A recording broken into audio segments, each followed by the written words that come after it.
अब जो है गर्मी आई राम राम में।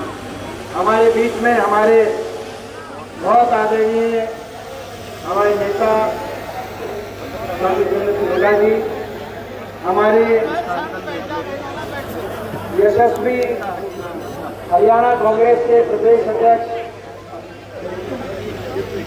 जिनके नेतृत्व में आज पूरे हरियाणा प्रदेश में लगातार कांग्रेस पार्टी पिछले 1 वर्ष के अंदर 1.5 वर्ष के अंदर लगातार मजबूती से आगे बढ़ रही है।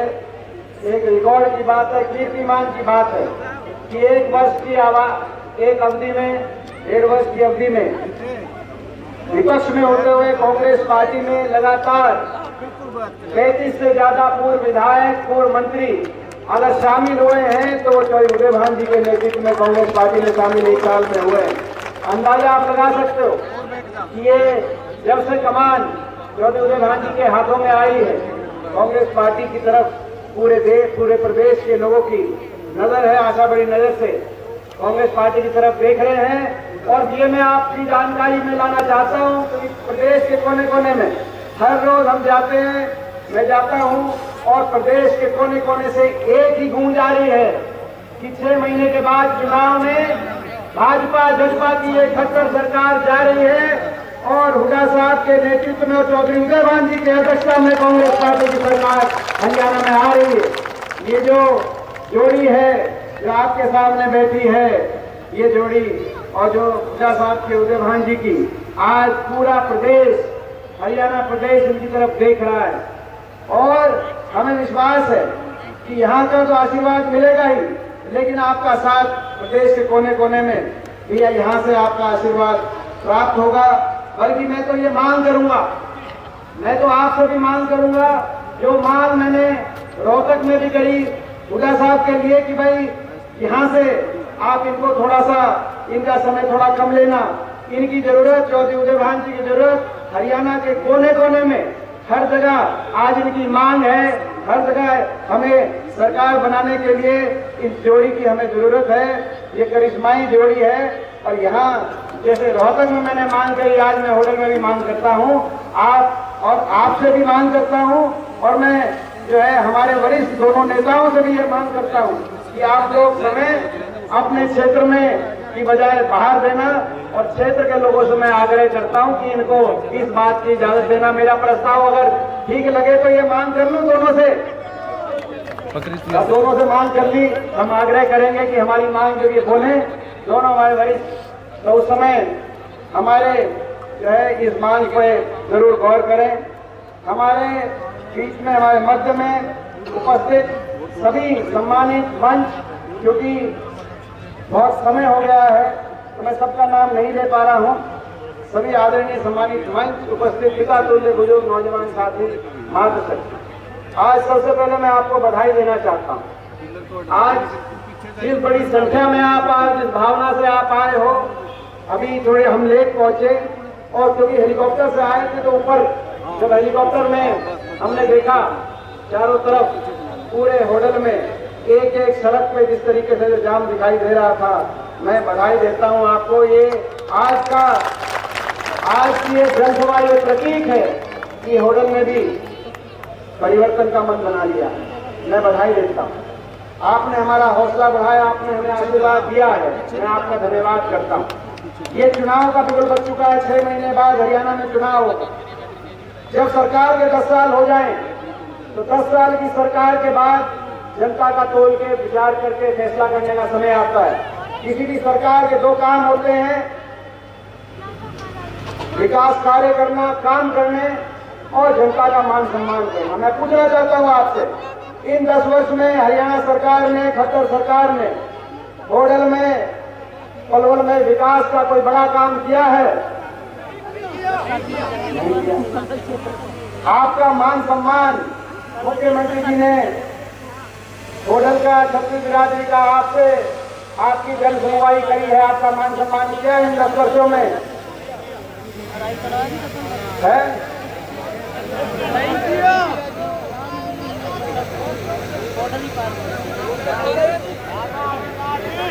कोई कह रहा है आए नहीं, तो कह रहा है एक बार आए, कोई करें कि एक बार आए 10 साल में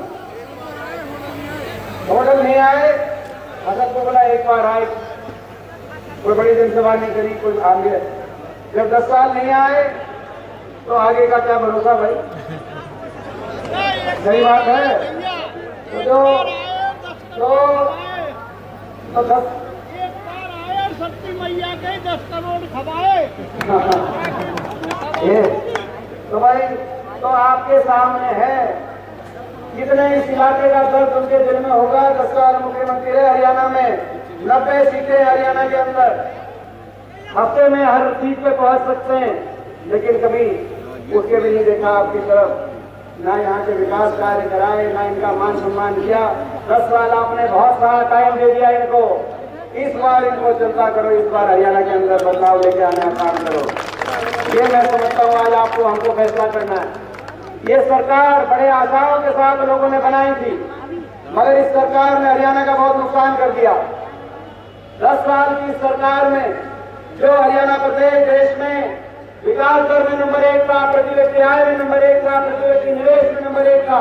2014 से पहले हुड्डा साहब के नेतृत्व वाली कांग्रेस पार्टी की सरकार में खेल खिलाड़ियों के मान सम्मान में हम नंबर 1 थे, किसान के कल्याणकारी फैसलों में नंबर 1 थे, गरीब की कल्याणकारी योजनाओं में देश में हरियाणा का नाम था, आपस में भाईचारे में देश में हरियाणा की मिसाल दी जाती थी, कानून व्यवस्था में देश में हरियाणा का उदाहरण दिया जाता था। आज वो प्रदेश 10 वर्ष के बाद इस खट्टर दुष्यंत सरकार में हरियाणा विकास दर में तो 17वें नंबर पे आ गया। ये भाजपा की केंद्र सरकार बता रही है, और देश में नंबर 1 पहुंच गया।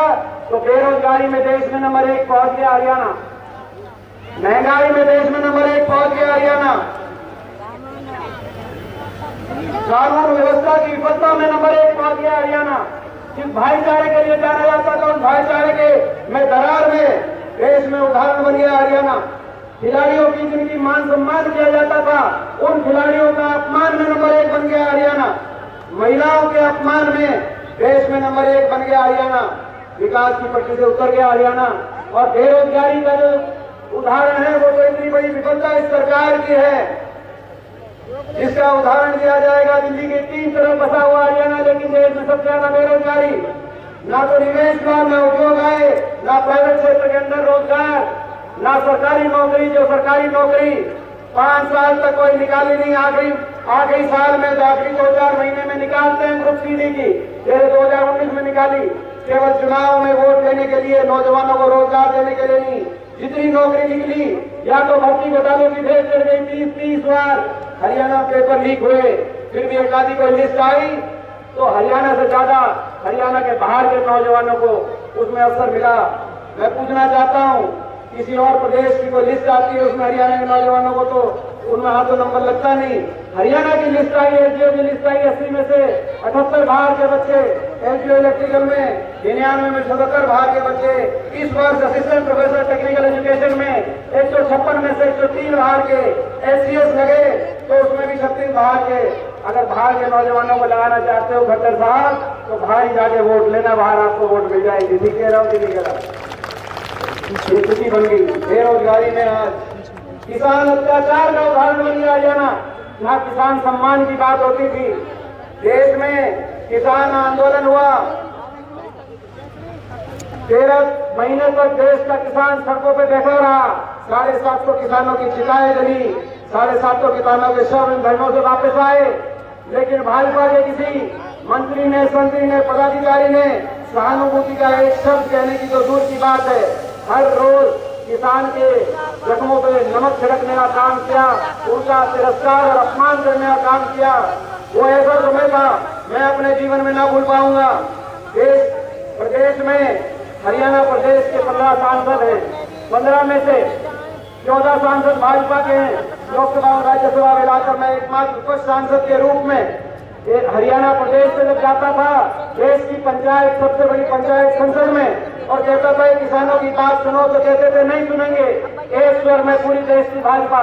मैं कहता था इनकी बात नहीं सुनोगे, कम से कम इनसे सहानुभूति प्रकट करो, संवेदना प्रकट करो।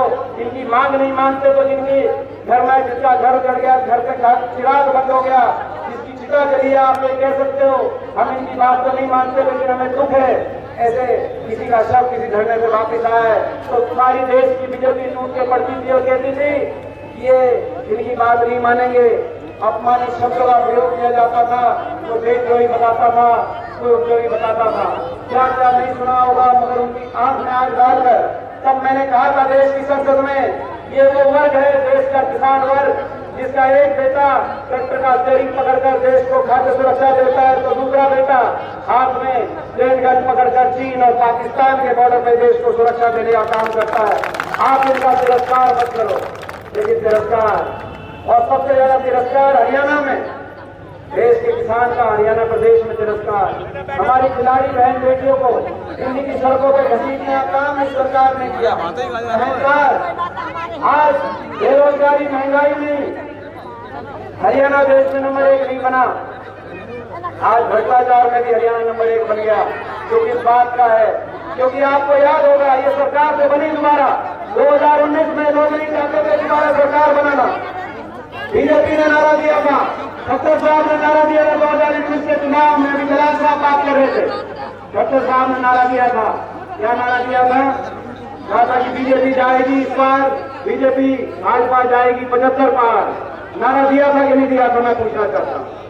मगर इस बीच में एक और नारा आया, दुष्यंत चौटाला ने नारा दिया, बीजेपी को करो जमुना पार। नारा दिया था कि नहीं दिया था? एक कहता था 75 पार, दूसरा कहता था बीजेपी करो जमुना पार। इलेक्शन का नतीजा आते ही दोनों बन गए पक्के यार,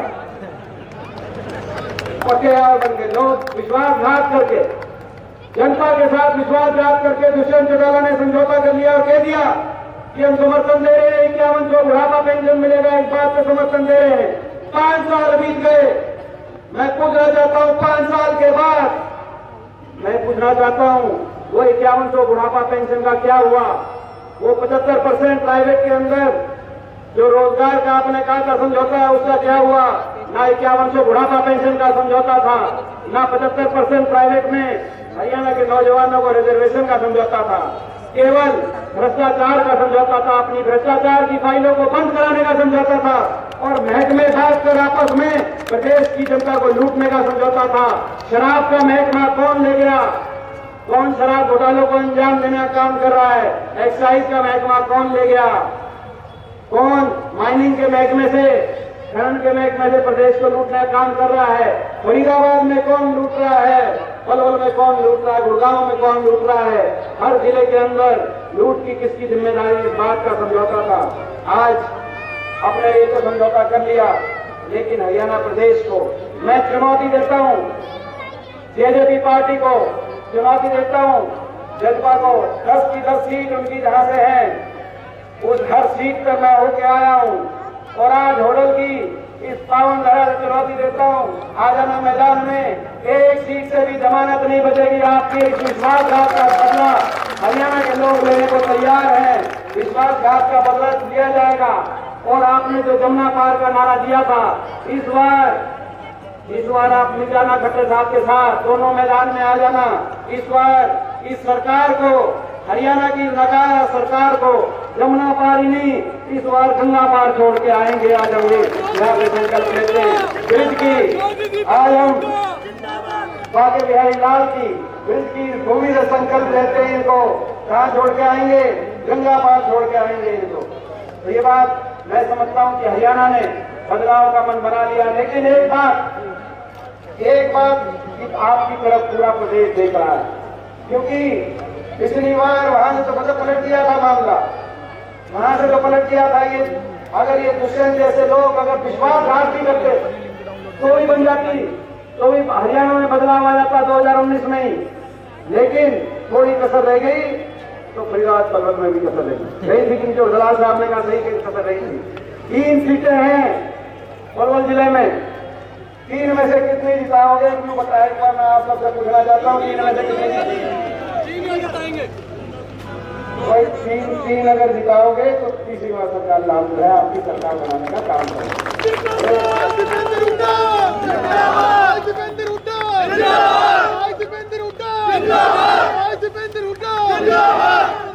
बाके बिहारी लाल की ये आपने जो आश्वासन दिया है, मैं आपका धन्यवाद करता हूँ और ये विश्वास आपको दिलाते हुए अपनी बात को समाप्त करता हूँ कि ये जो बदलाव, इस बदलाव की गूंज यहाँ सुनाई दे रही है, ये हरियाणा को दोबारा देश के पटल पर विकास में सबसे आगे लेके जाएगी। हरियाणा में खुशहाली लेके आपकी ये जो आपका आश्वासन है खुशहाली लेके आएगा। हरियाणा में भाईचारा, विकास, नौजवानों के लिए रोजगार, किसान और मजदूर के लिए सम्मान लेके आएगा। आज किसान और मजदूर, हरियाणा के किसान और मजदूर की तरफ पूरा देश देख रहा है। किसान और मजदूर को अपनी ताकत का एहसास कराने का ये मौका है। मैं एक बार फिर आज आपको बधाई देता हूँ और अपने नौजवान साथी देवेश को बहुत बहुत आज की इस रैली के लिए अपने नौजवान साथी देवेश को बहुत बहुत बधाई देना चाहता हूँ, क्योंकि ये देवेश जो है, मैं जो भाई को बता रहा था, उनको पता भी है कि जो है देवेश मेरी टीम का सदस्य है। ये हमारी जो है ये पिछले 20 वर्ष से, अभी देवेश कह रहे थे कंधा से कंधा मिला के चलेंगे, 20 वर्ष से कंधे से कंधा मिलाकर हरियाणा में हमने संघर्ष किया है, हमने तपस्या करी है और अब वो निष्कर्ष पे पहुंच गई है। ये जो तपस्या करी है देवेश आपने और हमने कंधे से कंधा मिलाकर, ये भी संघर्ष अब रंग लेके आएगा। 6 महीने के बाद आपकी सरकार लेके आएगा, ये मुझे पूरा विश्वास है। आपको आज की सफलता के लिए बहुत बहुत बधाई और पूरे इलाके को बहुत बहुत बधाई। बोलो गोवर्धन महाराज की।